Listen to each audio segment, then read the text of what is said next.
Loss comes in many forms. Our child went out for a bike ride and someone did not see him and ran him down and killed him. He was 14. How can this massive thing happen to me and the rest of the world keep moving forward? Colleen Worsley is a registered social worker who was the recipient of a 2024 Healthcare Provider of the Year Awards of Excellence in Brain Injury Rehabilitation. Learning to take care of yourself, that's a huge component of resiliency and recovery and growth mindset. Taking the time to practice anything that calms the nervous system. It's not about erasing the bad things, but it changes our capacity to meet it.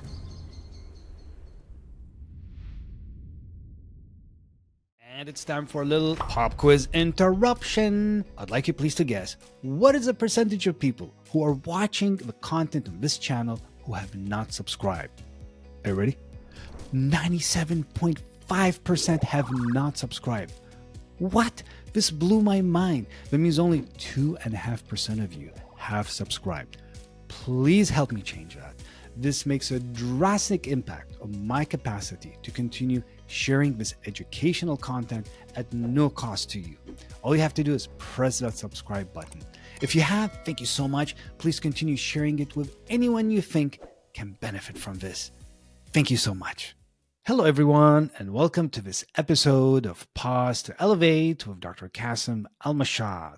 I am deeply honored to share today's conversation with Colleen Worsley, a registered social worker in Ontario who was a recipient of 2024 Healthcare Provider of the Year Awards in Excellence in Brain Injury Rehabilitation.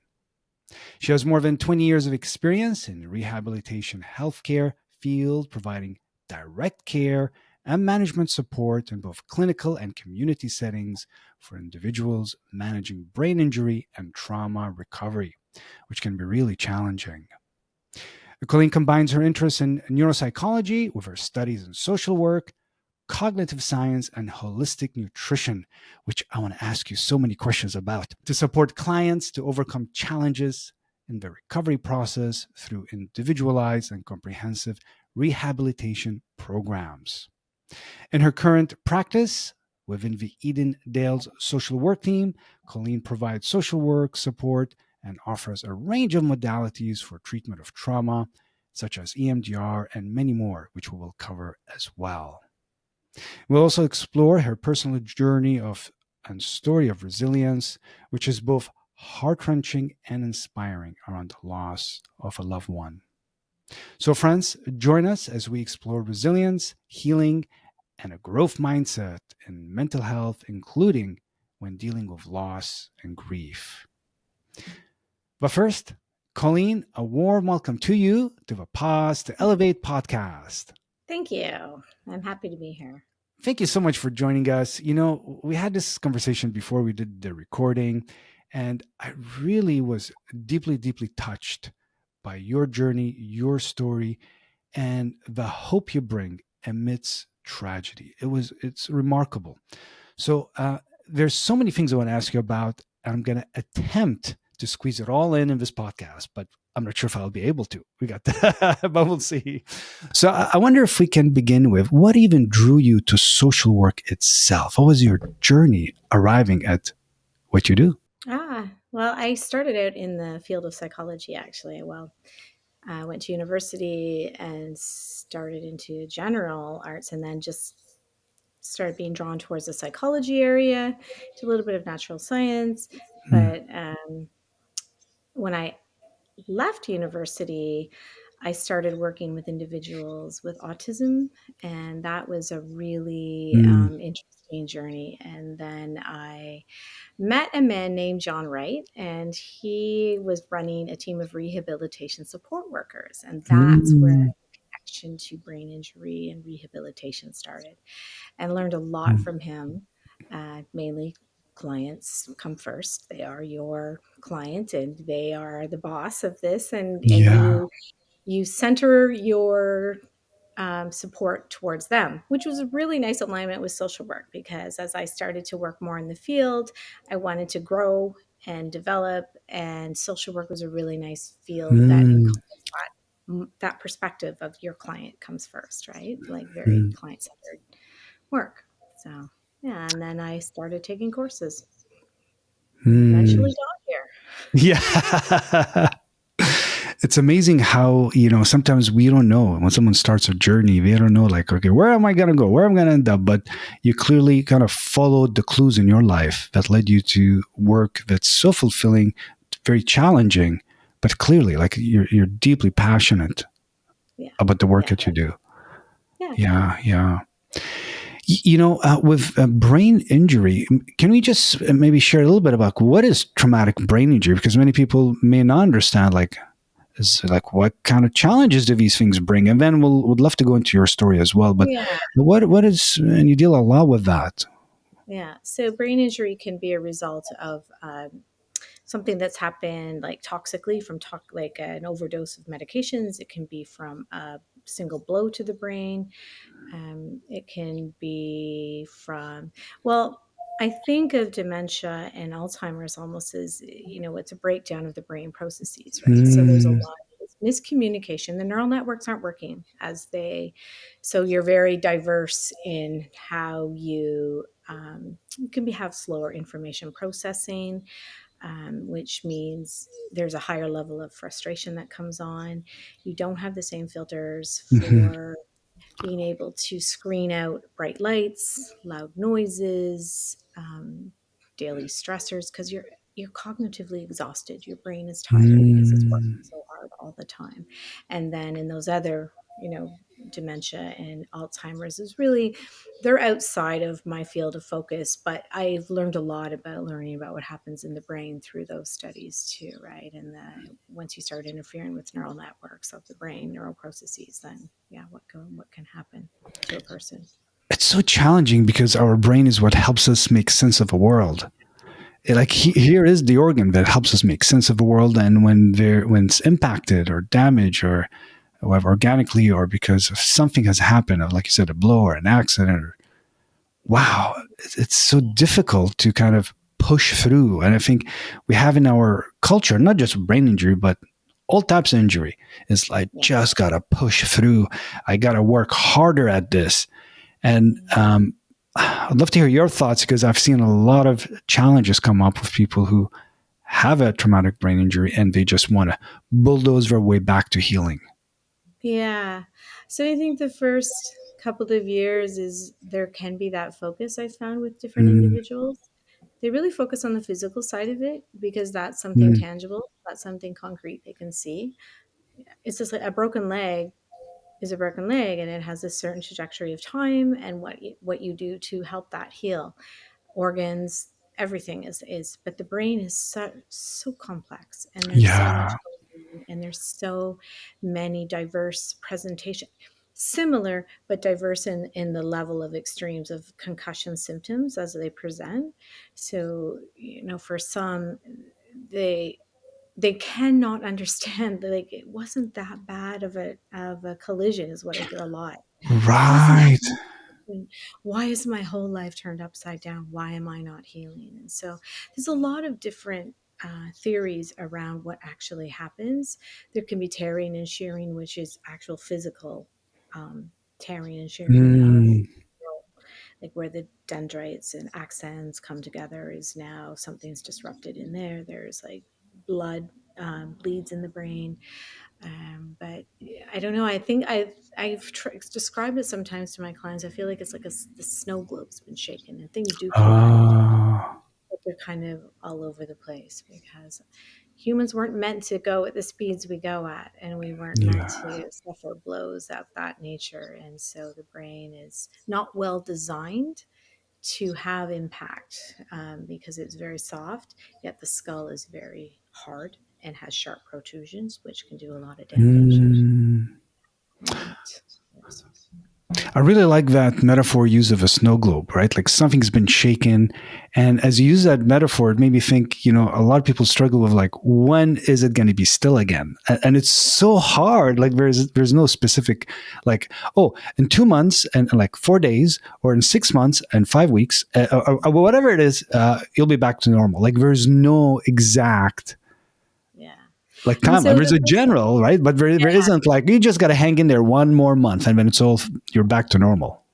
Yeah, that's why I talk about almost that 2 year mark. I feel like the first, depending on how much you know about the rehab field, I have individuals who may have been like a coach or been in the rehab field, and so they really get it. Okay, this is what I need to Mm. do. But for the general population, well, even with some of those individuals, it's like the first 2 years is like, okay, I just want to get back to where I was, and then it takes that long for them to go, okay, I just want to have a good quality of life, and it may Right. not look the same, but let's find stuff I can do and that I can enjoy, and the people I can be around and the groups I can be a part of. And that's the goal for me with clients, is figuring that piece out with them, respecting their wishes, respecting their goals, always having an adjacent option that may appeal to them, that may interest them, that they will Mm. entertain thoughts of, should the ultimate end goal not be attainable, which is full recovery or full return Right. to life. Yeah. You just named something that can be applied to so many areas in our life, not just mental health, but this notion that we want to get back to where we were, whether it's brain injury or whatever, or ankle injury, or it's like, I want to go back, or some kind of business loss. I want to go back right exactly where I was. Yeah. But actually, time passes and things are different. And, you speak about as well this kind of growth mindset. It's not just about getting back somewhere, but can we Yeah. get somewhere new? Yeah. S- Yeah. Somewhere good. So yeah, right. It may not be back there. Yeah. good. It's a lot of my Yeah. confidence. Yeah. Because it's a lot of work. Rehabilitation and recovery is a full-time job, and people get exhausted. And so pacing yourself, building vacations into it, building rewards. If you look at your calendar and there's nothing, and this is for everyone, when you look at your calendar, if there's not something on there that makes you smile coming up this week, then you need to readjust your calendar. Like, that's my goal for myself, even, right? Like, what's gives me a sense of ease and a sense of happiness to look at. Yeah. So there's a looking forward to, like there's Yeah. something, which means we have choice to what to do now to create Right. something now. And I think we often get stuck in what I used to do or I was able to do, or it's like, well, Yeah. what's available now? What are Mm-hmm. some new possibilities now? And I really love that about your Yeah. approach. Yeah. And adapting your performance expectations is, I do hear a lot, I used to do this. It's really disorienting that I cannot do the things that I did in a day. And if you're Mm, basing your value of yourself on what you get accomplished, which a lot of us are raised, we have a work ethic, we're going yeah. to get done, we're going to go places, we're going to fill that gap between ourselves and our friends, like we're going to reach out to them. And it's a really hard thing when you don't have the Mm, energy to do that anymore, because your energy is going into healing and recovery and taking care of yourself. So we're easily take care of others. We're not very good at taking care of ourselves. All right. this stuff about compassion fatigue and care, self-care, do we really do it? What's really on your calendar, every day? Yeah. Yeah.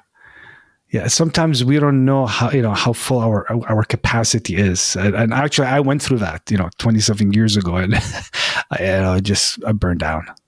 It was Yeah. just like burned. I was like so early into my career, and I thought I had everything in place, but Yeah. I didn't. Like Yeah. sometimes you don't know what you don't know.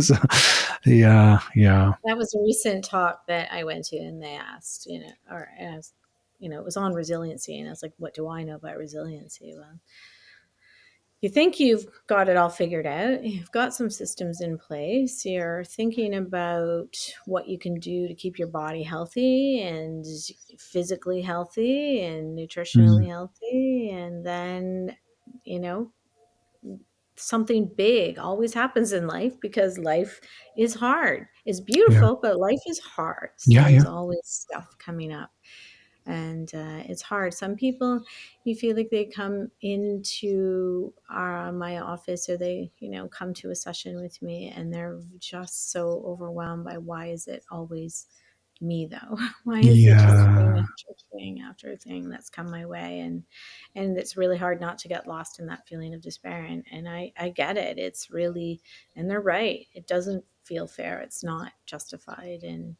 so we just try to find ways to shift it into this growth mindset. Okay, what are we going to do with it? Because despite the injustice of it, it's not, I don't want to feel this way tomorrow. I want to feel something Mm. different tomorrow than I do today. So, Wow, this is so powerful what you're saying. And what I so deeply respect about your journey and what you share with clients is you walk the talk. And I'd love to explore, this, you're naming this growth mindset, this working with the injustices, things happen, losses that happen, like traumatic brain injury or any challenge someone may have. It's a loss. It's like I'm not able to do fill in the blank. But loss comes in many forms. So I wonder if you could share a little bit about your journey and your loss and your resilience, because that's a really profound experience. yeah. Um, so I think where it started to really come together between myself and my clients is your level of energy for a day. And I always would work with my clients and would understand that, and they would tell me that I am exhausted. I don't have the energy for this. And so, my background in nutrition, I was always working on different aspects of like, okay, what can we eat? What can we do? What is of interest to you that's going to be stimulating for your brain, that get a Mm, neurotransmitter pool going so we can start making those. And then in our own life, we had a tragedy. Our child went out for a bike ride, and someone did not see him and ran him down and killed him. He was 14. And so I I yeah, was living then the experience of I don't actually have any energy to do CBT strategies today. Thank you very much. I'm overwhelmed with grief and I yeah. am exhausted, and it's enough to get up the energy just to be able to breathe. And what am I going to do with that? And Phew. so all this talk about resiliency. And so, and then comes, and as always with our clients too, the injustice of what happened on that day, and why, Mm. wasn't this individual properly tested for things, and why The person who isn't, was driving, you mean, or when you yes, say the individual? individual who Yeah, was driving yeah, the yeah, vehicle yeah. And this wasn't was only a tested. couple of years ago, wasn't it? It This was is 3 years. Yeah, 3 years ago. it'll Yeah, be yeah. 3 years ago. And so, why wasn't he tested for drugs and alcohol, and all of those reasonings, and none of it seems just. It's the biggest thing in the world when someone's hit by a car, when someone's had a brain injury as a result of another vehicle, or an accident that wasn't their fault. There's this whole feeling of like, how can this massive thing happen to me and the rest of the world keep moving forward, and Yeah. understand how big this is, and that we need to look at it and make sure it never happens to anyone else, or that the person Mm, who was responsible for this understands what they've done and is just like there's justice in them either paying for it or having remorse for it. And those are things that we can't necessarily get because we don't mm, have control over the laws. It's We can advocate, we can ask for things, but we don't always. We can have a lawyer support us and support our mm, story and our cause, which was really helpful in our case, just to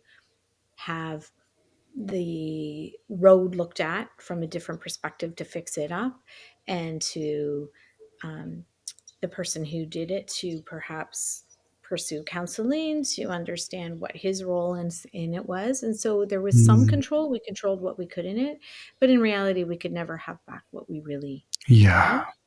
So I could sit in the injustice and I could sit in the anger of it. And that was just so permanent and so sad and so hard. And it's always there. The loss and the grief and Mm, the injustice and the sadness is always there.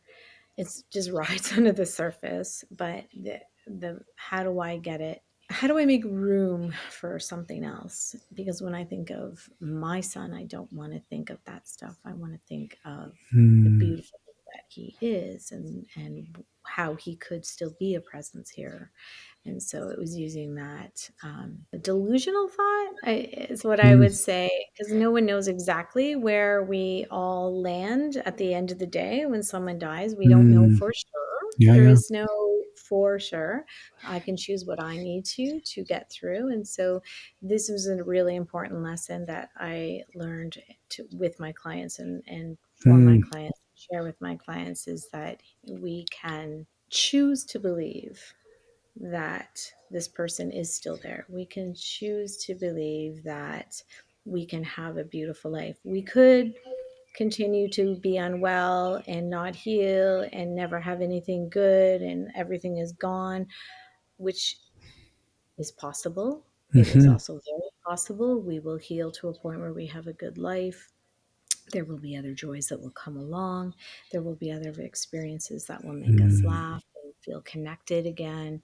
And so that is what I'm talking about with delusional thought, like looking for that alternate future and just employing that as a not I know I feel like it's a game of imagination, or but it's not, mm, or a game of mm. delusion. It's not. It's just an No. alternate option that could actually happen as well.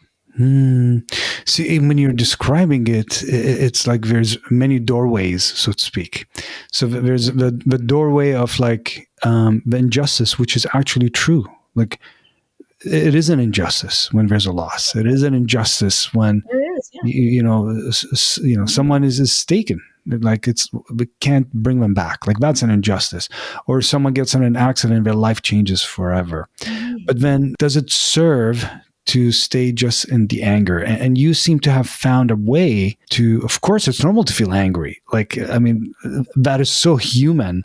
Um, Mhm. but how did you work with that? Because sometimes anger can feel empowering. It And a can. lot of people Yeah. hang on to it, even though it kind of hurts them, right? Like but how did you do that? Because that's remarkable. Like, Yeah. I not think letting anger, you just use it for good action, like rather yeah, than yeah, just, yeah. Well, I think I've traditionally been, growing up, I've when I feel under attack, I do get angry. And so I recognize that, and it served a purpose. And then so I was always learning about anger. Like, okay, I don't mm, want to be angry all the time. I want to get my kids on the bus tomorrow without yelling at them, and I was like, there yeah, has to be a way to do this.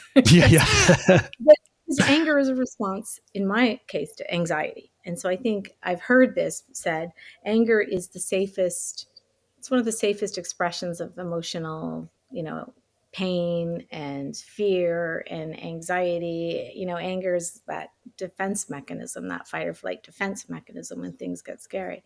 You know, Mm, my kids are gonna be late, the school's gonna think this, and then I'm bad this, and like all this stuff wrapped up in all that anxiety, right? So, and in that, so that gave me some tools already leading into like the anger, because I know how I feel when I'm angry.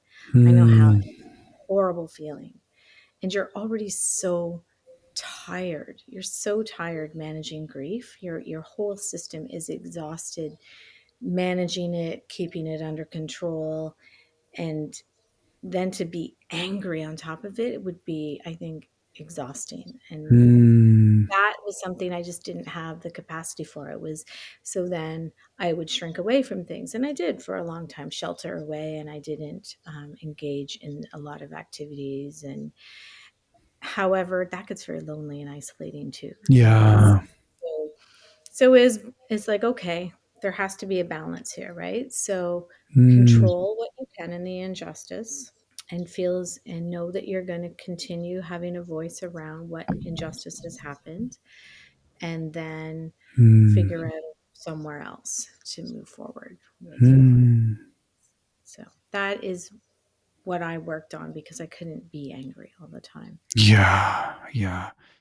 Hello, everyone. I just wanted to quickly thank you for stopping by and watching this content. It truly means the world to me that you're interested in creating positive change. I also want to invite you to join our amazing community. I have free events online about mindfulness, mindfulness-based stress reduction, laughter, as well as retreats that you can do from the comfort of your own home. And are you ready for this? Self-paced program that you can do about mindfulness and stress reduction. So you can join the newsletter below to stay up to date on all these goodies. And if you haven't subscribed, go ahead and press that button. It really helps me to keep this content going and reach out to more guests. Thank you so much again, and may you continue enjoying watching this episode.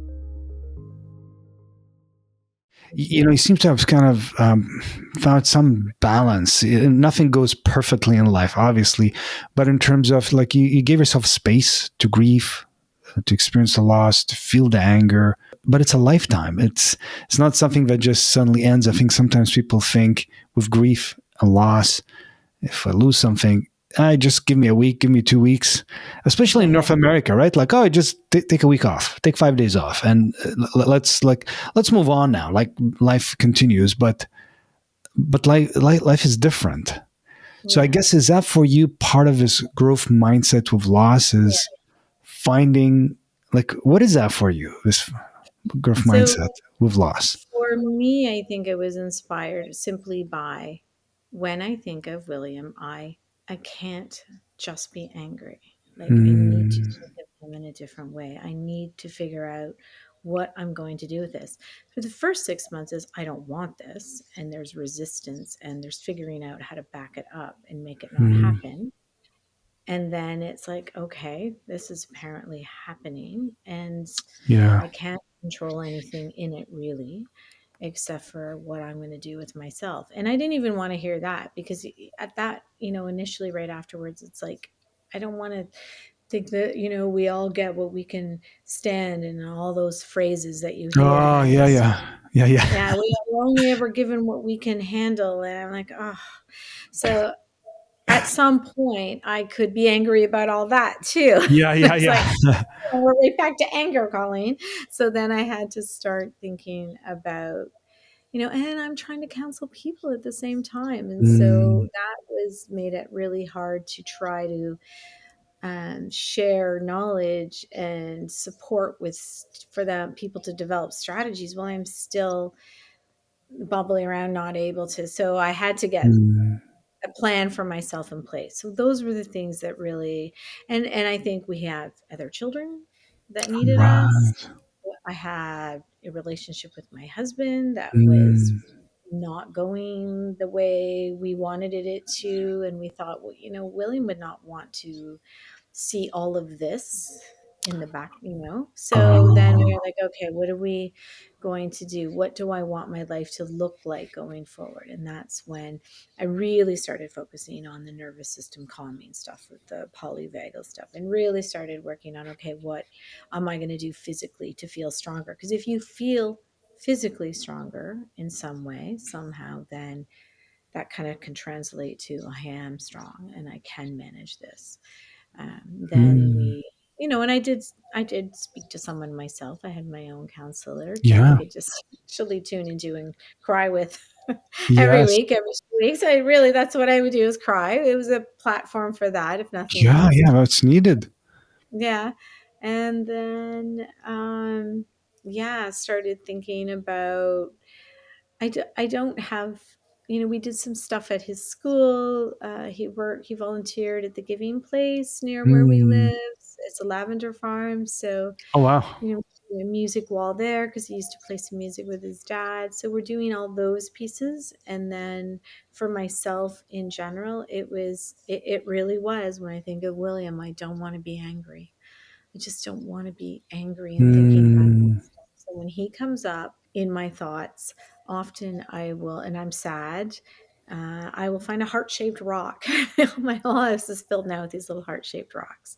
On his 16th birthday, he was not, with us. So or was he with us? Because I was making a car cake, because he was such a lover of vehicles, and he could tell you everything about it, but I certainly couldn't have.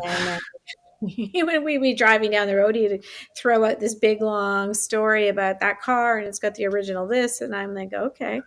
And eventually, I'm finishing up the cake, and I look at it and I go, well, I think William would have liked this. And a piece of icing fell on the floor, and I looked down and it fell into a heart shape. And I'm like, yeah, So No, that's really, wow. yeah, that was the turning point. I'm like, okay, it feels good to just accept that he's here all the time and all Yeah. around. And I can do that on the days I'm rested, but it has to go hand in hand with all those strategies that I work with my clients. Take Mm, care of yourself. Make sure you're getting the sleep. If you like sleep, the elusive sleep, make sure yes. you are spending time in environments that actually feel calming and soft to you, whatever that is. For me, it's nature and being Mm, outdoors, being around water. It's also being snuggled up with animals. Animals are great. They're a yeah. fabulous source of connection that's just soft and gentle and all of those things, and controlling the things around me that are more difficult, that take more energy. I had to Mm. eliminate some of those vexations to the soul. I grew a little stronger voice with people when I was up against something harsh. I learned to say, you know what, I'm not able to hear that right now. Sorry. It's just, I don't have the energy for it. Not in a mean or a harsh way, but Mm, it just setting boundaries, I guess, is the mm, setting boundaries for your own wellness, right? mm, And yeah, making sure that I had time for naps, that I had time for breaks until I was felt well enough to get back into a more regular schedule. And even now, like I don't work a 60-hour week, go out all day long, mm. take care of my mother, do a bunch of things, and then think I'm going to be not crying on Monday, right? I'm going to be tired, and that's Right. so it's really learning to take care of yourself. That's a huge Mm. component of resiliency and recovery and growth mindset. I didn't take care of myself in that way before. So now Oh. I'm taking care of myself because I have to. I've actually, if I know that I need this break after 2 intensive hours of work, then I write my name in. I'm the client. So get this. Mm, I'm the client for the next 45 minutes and take the time, have a tea, go for the walk, sit and close my eyes, whatever I need to do. mm. And I say that I have the luxury of controlling my schedules, and I realize that there's a lot of people that work in Who those don't? Yeah, yeah. 10-hour shifts, and yeah, and it's a lot. Mm. So figuring that out with clients and how to build in some time. So you named it earlier as well in this conversation. This, what can you control? Like focusing on the variables we can control, and it seems like you created some buffer in the different areas in life to support you, like with activities, with walks in nature, like all these things that Mm, kind of a typical, which we talk a lot about in counseling, mhm. right? This kind of self-care, take care. But sometimes it sounds, sometimes people don't take it as, it sounds like fluffy for some people. Like, yeah, what is that going to do? I got to go for a walk, or what is, Yeah, or yeah, yeah, it's like this bubble bath isn't going to cure my loss, or it's like, yeah, no, you're right. It's not. But yeah. what would you say to It's not. people who, yeah. Yeah. Well, what I would say, like even too, is speaking with an individual, and they are plagued with racing thoughts, Mm, disruptive thoughts. I got to get this done. I got to get this done. The weekend's coming. Okay, I got to do this, and this, and it's just churning, and like okay, there will always be 75 yeah. hundred things to get done. Yeah, yeah. So, and as long as you're thinking about them, your whole nervous system, it feels under stress and under attack. If Mm, I'm remembering that whole day, if I'm feeling that pain of William being gone, my nervous system is under intense attack. And so if I want to mm, be able to take a vacation from the stress for even 2 minutes, my nervous system will calm down. I mean, that's what I think meditative breathing really is about, right? yeah. It's letting go of some of the stuff that keeps our fight or flight response engaged, because that's when we're feeling stress and pressure and under attack, that's what's happening. And so we're not Mm, breathing as we need to. We're not um, able to heal in the same way. We're not getting the rest we need because we're constantly managing this response and trying to stay ahead of it and all those. So if you think about all the things you have to do and then and think about yourself sitting in a beach chair on the shore, just feel, you can feel it internally what happens to your nervous Yeah. system. It comes down about 17 layers. Yeah. Yeah. Yeah. It kind of it turns up like a lake, and it's really windy. It's like the constant thoughts, and I see that myself as well, personally, and I also teach mindfulness and mindfulness based stress reduction, and I really bring it into my own life. And even when things are going well, sometimes like we feel full. Like for me this weekend, just planned too many things, and we did too many things with family, and it was Sunday and got back late, and didn't have the spaciousness I wanted in the day for just kind of taking it easy or doing what I wanted to do. And so I just had a short meditation that I did, and literally what you described is exactly what I felt like. Mm-hmm. I felt spacious. I didn't like it wasn't hours of meditation, but it just felt spacious. And Yeah. that sometimes surprises people is if we take the time, we actually change the perception of time. Like if we take time, like it could be 10 minutes, 15 minutes, whatever it is. If you have just a minute, fine, just a minute.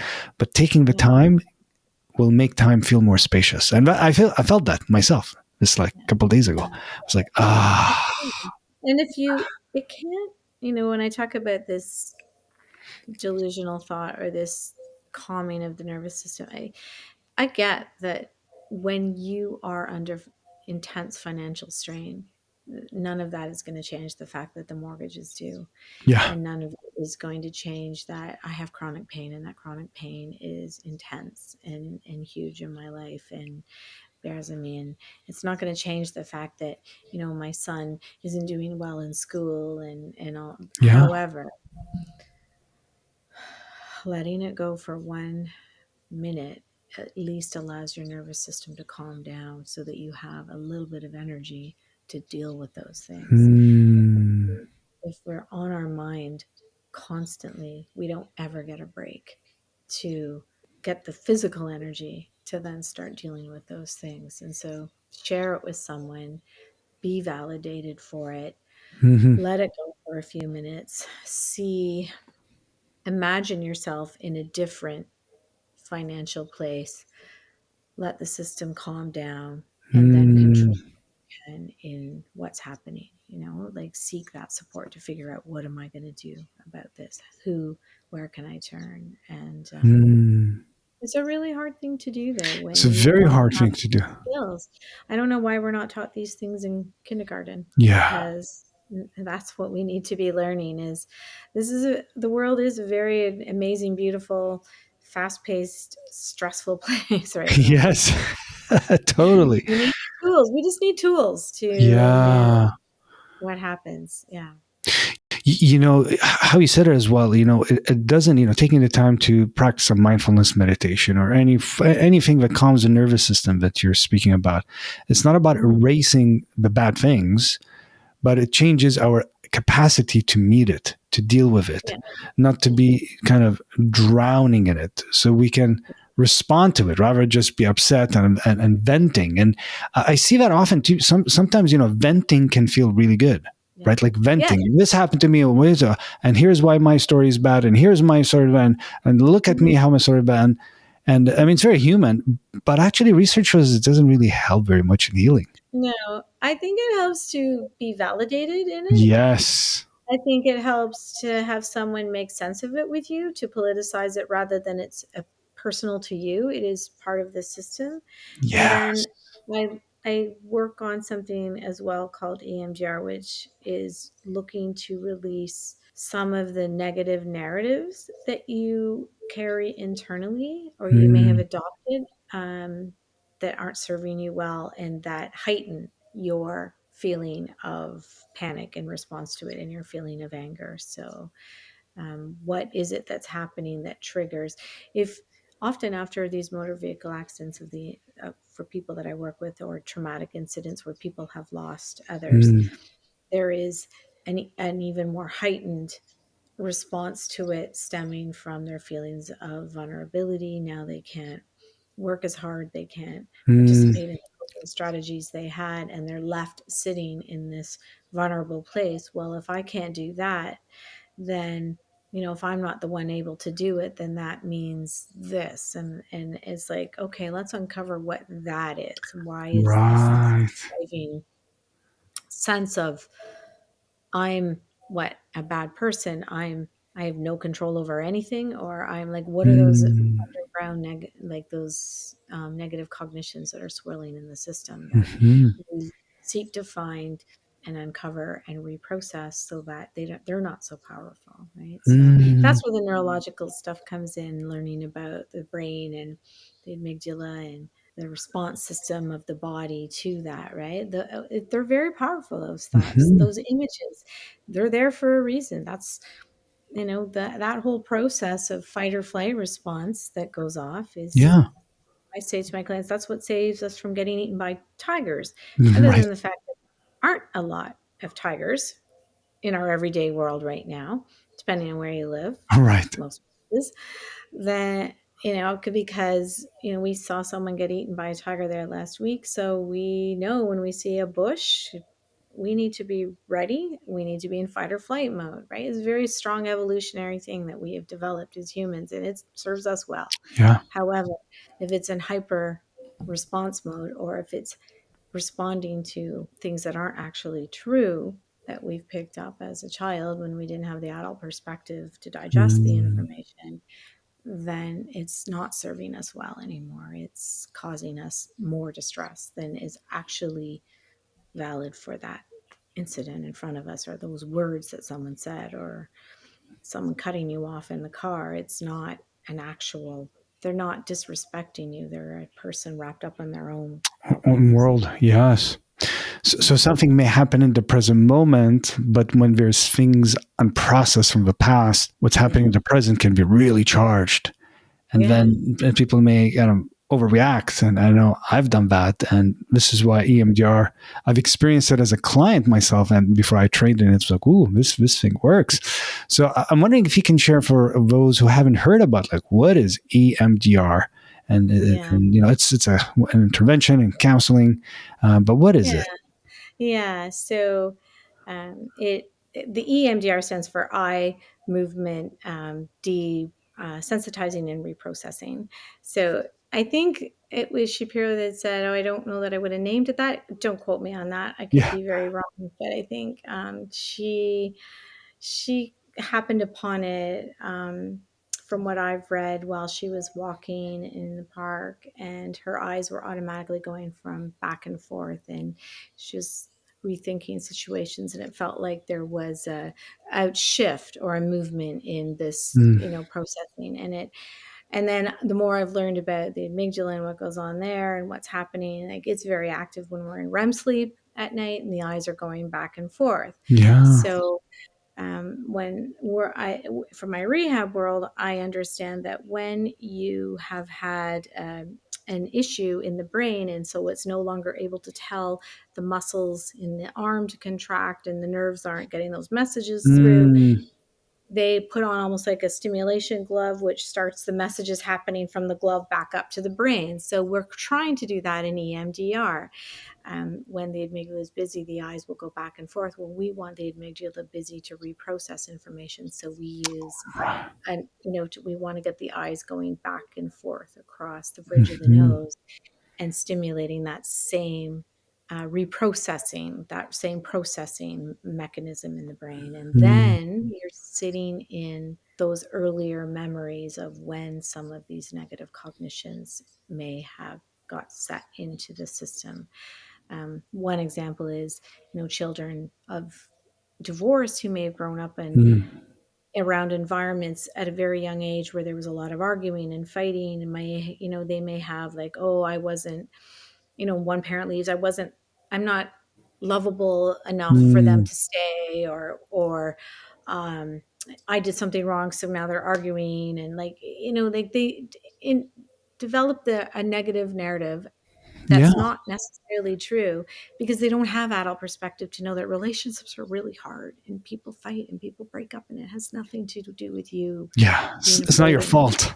Yeah, it's not your Yeah. fault. Yeah. And they know that as an adult, and yet as an adult still carry that inclination, that that's where they're working from, is that place of I'm a burden. So that's what we seek to find, and then Mm. reprocess with a better perspective of like what really was happening there. And so Mm. it's helpful. For some of my clients have found it really, really helpful. Yeah, it's quite surprising actually. I mean, when I experienced it as a client myself, I thought, oh wow, like it's the same incident. When I think of it, I'm no longer distressed, and I mean, I trained in it, and same thing with clients that I share EMDR with. Is it's not like we're erasing the memory, and sometimes people worry Yeah. like, no, I don't want to lose my anger or the pain because then it means it never happened. Well, no, it happened.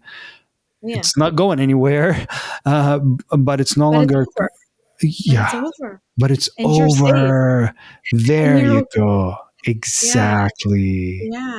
And it just takes the power out of it, right? I think is what I try to describe it as. It takes the intensity of it. And Yeah. it might, it gives you that ability to go, this wasn't my fault, or this isn't like, I have control now, and it's not happening in the same way again Yeah. because I can, yeah.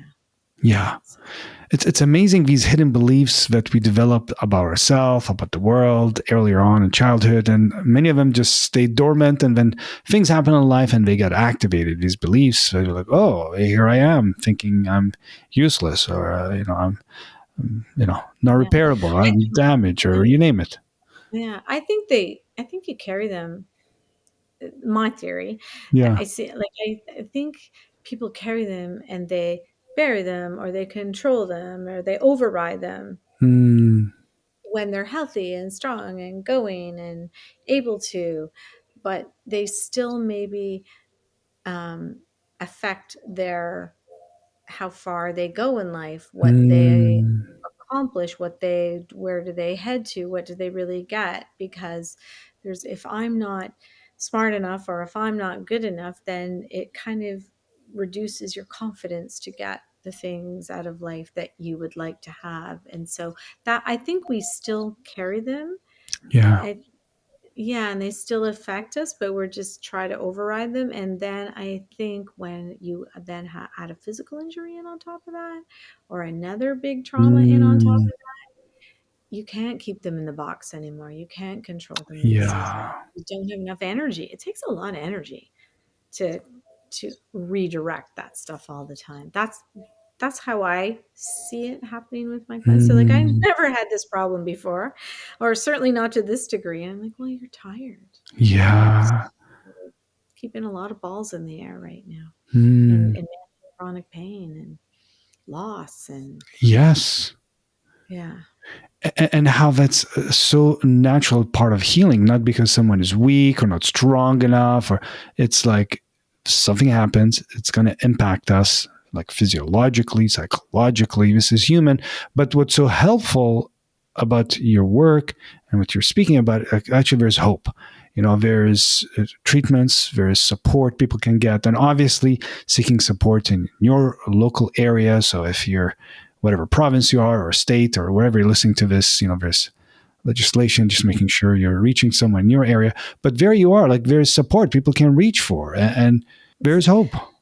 Yeah, I Yeah. really like EMDR because it's it is PTSD support, right? And Yeah. so I feel like I do like the other modalities, like cognitive behavior therapy and dialectical behavior therapy, and I love all the stuff around heart math and breath work and Mm. mindfulness and breathing. They're fabulous. Like, they're great tools to have. We need a Yeah. whole toolbox and stuff. Sometimes what I really feel hopeful with EMDR is it makes you not have to use those tools all the time, Mm. because it allows you to release some of that trauma, and Yeah. so you don't need to use them every single day. Yeah. It's Yeah. And yeah, again, why aren't we learning to fill our toolbox starting at kindergarten? I think there is a bit That's of what, a yeah, shift in the school system. I there is. hope it Yeah. is. Yeah. Yeah. Because um, then you can learn math. Then you're not so freaked out with anxiety in math class that Yeah. when you Yeah. hit college, you actually can learn it, right? Like, it's just, what do we do with our states of being, right? That's a really important thing to learn. Absolutely. And you know what I found really powerful for me, and when I share mindfulness, is not only just the calming the nervous system, but being with things when we're all agitated. You know, Yeah. sometimes people think, oh, I'm practicing mindfulness, and how come I'm so restless? I'm supposed to be calm right now. It's like, well, sometimes when you practice, you're just getting to know how things are, but meeting it with kindness, compassion. Like right now, I might be just whatever, agitated, restless. And maybe it might be grief, it might be sadness. I'm not feeling peaceful or blissed out. Well, Yeah. you're not doing it wrong. That is Yeah. practicing, which is being, I think of it as like an open palm of holding something with kindness, you know, like you're holding something gently and with an open palm. It's like, there's pain right now. There's hurt right now. So that's another aspect that I find really helps clients and participants, and myself continues to help me, is bringing compassion to, okay, right now, I'm kind of stirred up. And how do I not make it worse? Just to be with it. So I find that really helpful. Yeah. Yeah. Yeah. I think I've always described mindfulness as like that ability to, and maybe I'm not right in this, but what I see it also is like Mm. to see those things, to, notice those thoughts. That's a big one. Notice the thoughts. Notice, oh, I'm like winding up here. Right. Okay, what's that about, right? And be able to say, no, thank you. Right. I'm going to choose to take a little mini vacation from that and think about myself in the lawn chair. We're back to the lawn chair on the beach, wherever, whatever beach you want. And Right. because they will always be there and they may or may not be true. Yeah. And you can visit them and figure it out anytime you want, but thinking about them all night long or during the day in the background running, whatever, they're not, all they're doing is hurting you. You're not Totally. resolving. Yeah. Totally. And this is what's Mm. powerful about the default network. There's a lot of research on that. Like our mind is just going, even when we're just sitting, like, it's like, Yeah. anyone sitting right now, after this is over, maybe sitting in a couch or whatever, it's only going to take a couple of seconds before thoughts will come in. Blah, blah, blah. I got to do this. I got to do that. Yeah. Did I do this? Did I say this?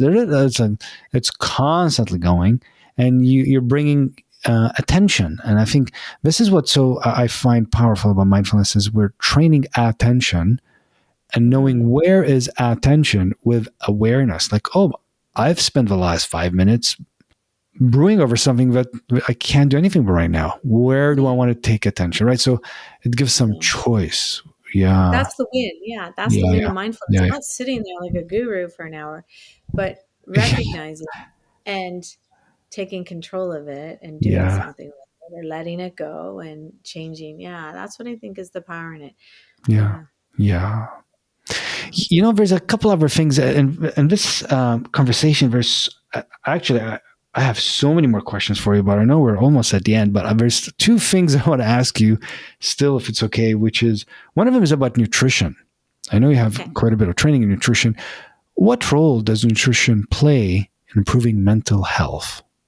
Ah, so I don't really feel like I'm the best expert to speak on that because I'm not actively working as a nutritionist. With the college, you stick to your scope of To your practice. lane, yeah, yeah. Calls us, yeah, for social So work myself, yeah. I will refer to a nutritional group often, but I will say that I feel it's really important, especially like nervous system. The whole essential fatty acids. When with a brain injury, often the stomach isn't long thrown off Mm, afterwards. It's like within a certain number of mhm, days, the stomach's not working as well. Um, so all these products out there, I don't want to be taking 75 products. I just like to look through, figure out what my body needs. Sometimes your naturopath or a nutritionist can help you figure that mhm. out. And then it's not overload, but just everything in moderation, but making sure that the body also has the fuel it needs. Yeah. And I'm learning a lot. Kylie James is an individual I know out there here in our area, and she's brilliant at putting together those pieces of. Mm, I've been very fortunate to learn from her on putting together some of the foods that she talks about actually help you break down some of the components of your medication, like medication that you get for um, mood management and stuff, right? Or So it's not anxiety, working or yeah. against it. Like there's always been this sort of thing about naturopath nutrition, you know, industry, the drug industry being in competition, but no, in actual fact, you can really Mm-hmm. work well together if you figure that out. But nutrition in general for the body, like just, I try to keep like a 70-30 rule for myself. 70% good, 30% not good is going to get in there every minute of the day. Some Right. people are better at it than me, honestly, but the essential fatty acids for the nervous system, the acidophilus stuff in my keeping the stomach healthy. Maybe if Mm-hmm. you need more enzymes in your gut, having that, because you need to be able to break down your food to get nutrients out. And some of our foods aren't as nutrient rich anymore. So I like to add in a basic B vitamin and stuff. B vitamins are great. We need those for our stress. And Mm-hmm. they're just not grown. They're not available in the soil of the land. So we get and if we're getting hydroponic or whatever foods, they're just, we should technically be able to get them from the food we eat. However, Yeah, it's not but always it's in the not food we available. eat. Yeah, Yeah, it's it's not not always available. available in our Yeah, processed, yeah, delicious food. Right. So, yeah. And so I yeah, yeah. just, yeah, it's just for me, it's another one of those things that I think about, like in that whole holistic approach to resiliency and to my growth mindset. Am I going to enter into a busy week having Doritos and a chocolate bar for lunch like I used Mm. to do in high school? Which was fun. However, I need more. I need Yeah. protein. I need more in my system to feel strong. Yeah, it's just it's part of the pie. It's part of the pie. Yeah. It's Yeah. it's actually a low hanging fruit that many people don't recognize. And same like you. I'm not a nutritionist, but something I often do mention to people is there's a connection between food and mood. So if you want to Mm. manage mood or support the brain, then Mhm. if we're just eating sugary things all day and like five, Yeah, 6 coffees a day, not having meals, not having healthy, like real food, whether it's yeah, fruits, vegetables, or good quality protein, it's not going to help us that much. Like if you're just having processed, fried, sugary stuff all day, and but it tastes good, right? Like, yeah. but it tastes so good. I Can't when can't.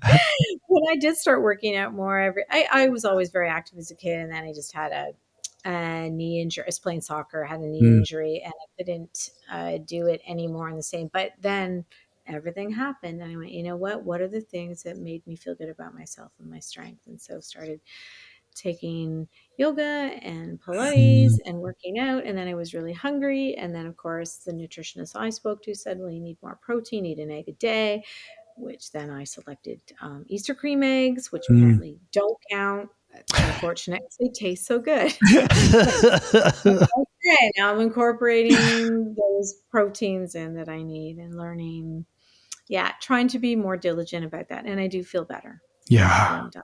yeah, I yeah. feel the difference for sure. Yeah. See, yeah, these are all the different categories that, if someone is interested, is just seek the right support, in terms of nutrition, right support. You mentioned taking care of a body, right support, doing counseling works, social, like there's resources out there that, Yeah. is possible. So It's change is available. possible. It may take time. But what's the rush? Right? Like Yeah. here's life. Here's this precious One life. life. Yeah, one life. So, and I Yeah. know there's stuff to be done. There Yeah. are places to go. There are got to get the kids to soccer. Yeah. Yeah. I've been there, I've done all that, and I really truly wish I had the frame of mind then. I did a few of the pieces, but I wasn't really stepping back and taking it Hmm. all the pieces in. And I would have got the kids onto the bus without yelling more often Yeah, if I yeah, had exactly. really been able to take some of the pressure down, right? So Yeah, yeah, yeah, yeah. for sure. It's hard to Well, do. It's hard. all the different pieces. This is so enjoyable. And I just want to ask you one more thing, because I know we're at our time, and I really enjoyed this conversation. But the name of this podcast is Pause to Elevate. And I'm Ah, curious, what does it mean to you? Pausing to elevate, pause to elevate. pause to elevate. Well, I know that it's a hard thing to do for sure. If I think of it in terms of, it was always like step back, breathe. Mm, Um, what do you really want to have happen? That's really hard to do when you're escalated. Really, really hard to yeah. do. So now for me, the pause has to be almost as soon as I wake up in the morning. I have to Mm, almost step back and regroup and breathe out. And again, what is it that I want to accomplish here, so that I can, and I pick one or two things as opposed to six. mhm. And then I can not just get them done, but feel relaxed while I'm doing them, right? So You mean activities or things that support you? Is that what you mean? everything, Everything. right? Yes. I don't really enjoy my exercise class if I rush there, Yeah. freaked Yeah. out, and I'm distracted the whole way through about what I have to do next. Yeah. So when I get like that, I'm like, okay, why did you come here? What are you looking to accomplish? All right, let that stuff go. Pick it back up on the way out the door, right? Like, Yeah. that's what I mean by it. Then I can elevate what I'm in at the time, right? To feel, to really get the value out of it. So, Yeah. Enjoy the whole yeah. process. You just remind me, I did a couple of weeks ago a half marathon, and people often have signs, cheering runners. And someone Yes. had a sign that said, enjoy each kilometer the same, please. And I thought, that's beautiful. Like, enjoy each Yeah. kilometer. It's not like I can't wait to get to the next one so I can get to the next one and then get this one and then it's finished. Well, no, just be in this one, right? Yeah. Just be in this one. And that's what you're describing as well. It's like the way to the gym class or the way to something. You're not just rush to get there. Be in that Yeah. journey, getting there. Be in the getting there. And then when you arrive, be there. You know what I mean? Like, instead of thinking Yeah. about later, just be there. Yeah. Yeah. And I've had that experience where I'm late and I'm going to miss the start of the class and they don't want you to come in. And so then I'm like, okay, so what am I going to do with my time? And I'll either, that day I'll have to, it's really hard to be flexible in your mind, and because you've got an intent, you got to focus, and then this, and then this, and then this, Yes. and then this. Is that really true? Or is Yeah. it Yeah. okay to do this, right? Like, that's what I'm trying to learn to Yeah. do. That would be my elevation of pausing, I think. I guess that's what Mm. it means to me, if I can get really good at that, because I'm good at that some days, and then other days I'm not. Yeah. So Yeah. recognizing that and being okay with that and going, what was it? Dave Steve, he was a pitcher. He said, "Tomorrow I will be perfect," was always his Yeah. comment. So he wrote a book. Yeah. Yeah. So tomorrow I will be better. Yeah. Maybe not perfect, but yeah. Yeah. You have a whole lifetime to do it, one life. So I Yes. think that's what we're here to do, is to embrace a growth mindset, elevate. Like, I think that's why we're here. So, Mm. Well, thank you for the role you play in not only elevating your own life in the middle of joys and sorrow, but supporting so many as well. I really enjoyed this conversation. And I'm wondering, what is a good way for folks to reach you? And I'll put it in the show notes. Is it through the website, your website, or is it social media? What is a good way for folks to reach you if they want to find more about well, your work? sorry. Yeah. There is the edendales.com site out there. Yes. Yeah. And I have, I'm out there on social media somewhere. I don't know, like in my area. I don't know. I don't, if you're attaching anything to, is it just you'll post it out there? I'm not quite sure how you're going to like put information out there about people, but yeah, I'm I'll in link it. Central, Yeah. yeah, the GTA. And so, yeah, edendales.com is the team I'm working out of right now. So Very good. definitely. I'll put all of that in the show notes, and any links you want me, I'll put them in the show notes. Yeah. Anything else that I didn't ask you wanted to speak about, or anything you want to share with listeners before we end? No, I think that's pretty good. So, yeah. Well, Yeah. thank you so much for your time. Really appreciate you. And also want to really thank all the listeners for listening. If you found this useful, please share, like, and subscribe if you haven't. Thank you. May your moment be filled with ease, and may you be present in as many of them. Thank you. Hello there, and thank you so much for stopping by this channel. I hope you find this content useful, and if you do, feel free to hit that subscribe button. It will really help me to reach to more people and keep this content going. Here we are journeying together, and let's see where this takes us.